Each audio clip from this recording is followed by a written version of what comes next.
Mana yang lebih baik? Transmisi manual atau otomatis?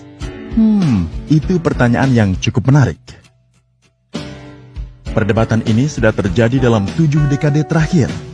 Transmisi manual dan otomatis benar-benar teknologi yang berbeda, yang menggunakan konfigurasi dan prinsip yang berbeda. Salah satunya didasarkan pada pasangan gigi sederhana, sementara yang lainnya didasarkan pada seperangkat gigi planetari. Satu menggunakan konverter torsi, sementara yang lain menggunakan kopling. Kami akan melakukan perbandingan yang logis tentang teknologi tersebut dalam video ini. Tapi pertama-tama, mari kita pahami ilmu dasar transmisi. Mesin pembakaran dalam menghasilkan torsi dan tenaga yang berguna hanya selama rentang kecepatan tertentu. Karena masalah yang melekat pada mesin IC, mengendalikan kecepatan roda penggerak dengan langsung menghubungkannya ke mesin bukanlah ide yang cerdas. Pendekatan semacam itu akan memberikan efisiensi yang sangat rendah pada mesin. Sebaliknya, kita membutuhkan transmisi di antaranya, sehingga RPM mesin selalu bisa berada dalam kisaran efisiensi maksimum. Transmisi mengatur variasi kecepatan roda penggerak. Pertama, mari kita lihat bagaimana variasi kecepatan dicapai dalam transmisi manual. Transmisi manual adalah kumpulan pasang gigi. Dia memiliki 3 bagian: input, poros perantara, dan output.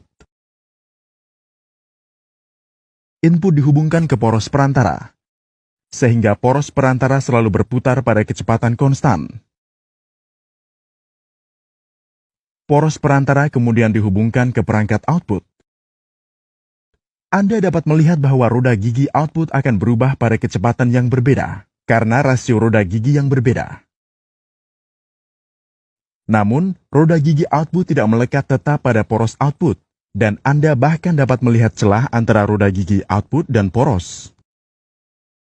Jika kita hanya bisa menghubungkan satu roda gigi output ke poros, poros akan memiliki kecepatan gigi yang terhubung. Gigi poros utama memiliki gigi cone penyelaras. Sebuah hub terhubung ke poros dan sebuah sleeve berada di atasnya. Hanya dengan menggerakkan sleeve ini, Anda akan bisa menghubungkan roda gigi dan poros. Ini mungkin tampak seperti mekanisme sederhana. Namun, selama operasi yang sederhana, hub dan roda gigi akan diputar pada kecepatan yang berbeda. Dan koneksi roda gigi tidak mungkin dilakukan saat mereka melakukannya. Pertama, mari kita buat kecepatannya sama. Untuk ini, kita harus menghentikan aliran tenaga ke transmisi. Penggunaan kopling diperlukan di sini.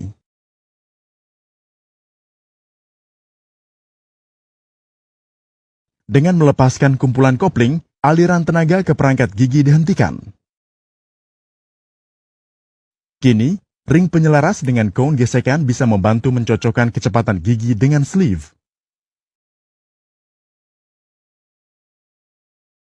Bila tidak ada aliran tenaga, mendorong cincin penyelaras terhadap gigi akan membantu menyesuaikan kecepatan gigi dengan hub.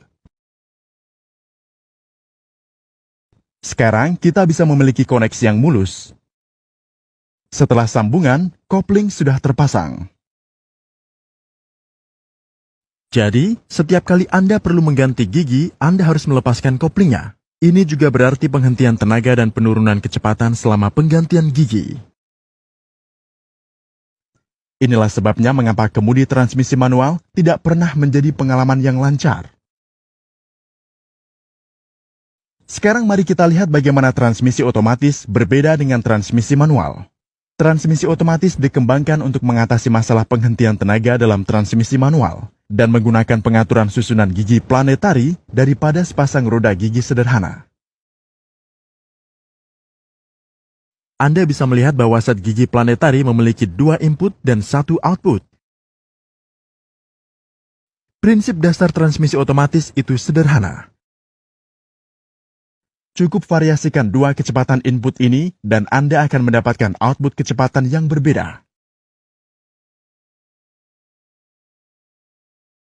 Untuk mencapai tujuan ini, mari kita perkenalkan satu set planetari lagi. Output dari set kedua dihubungkan dengan salah satu input dari set pertama.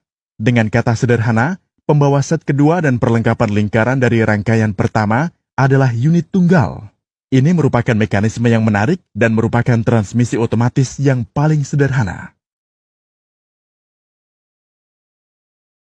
Dua kumpulan kopling diperkenalkan untuk menahan gerakan ring roda gigi.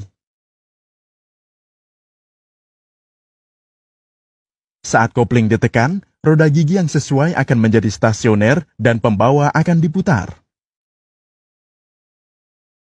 Saat kopling pertama ditekan, gigi ring hijau menjadi stasioner dan kita akan mendapatkan gigi pertama.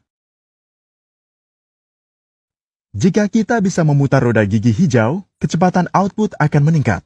Untuk mencapainya, Anda harus melepaskan kopling pertama dan menggandeng kopling kedua.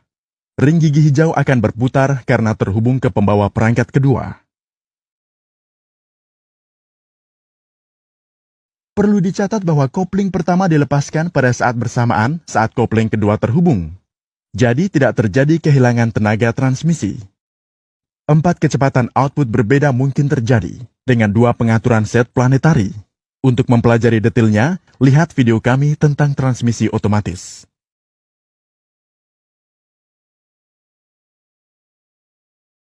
Dengan menggunakan 3 set gigi planetari secara seri, kita akan bisa mencapai 6 kecepatan yang berbeda dan mundur.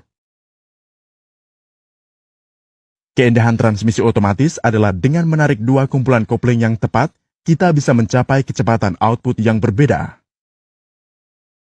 Sekarang, mari kita bandingkan 2 teknologi ini secara langsung. Seperti yang dibahas dalam transmisi otomatis, tidak ada gangguan aliran tenaga sehingga Anda akan mendapatkan pengalaman berkendara yang mulus. Operasi komputer terkontrol dan transmisi otomatis membuat mengemudi semakin sederhana. Jelas bahwa teknologi transmisi manual jauh lebih sederhana daripada otomatis. Dia memiliki komponen yang lebih sedikit dan lebih mudah diperbaiki.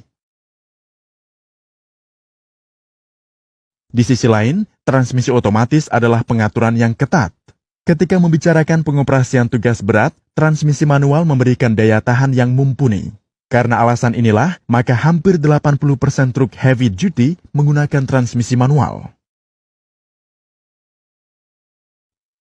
Cara transmisi otomatis dan manual menangani kondisi pengiriman sangat berbeda dan menarik. Dalam pengemudian transmisi manual, sebelum Anda menekan pedal rem, pedal kopling harus ditekan sepenuhnya.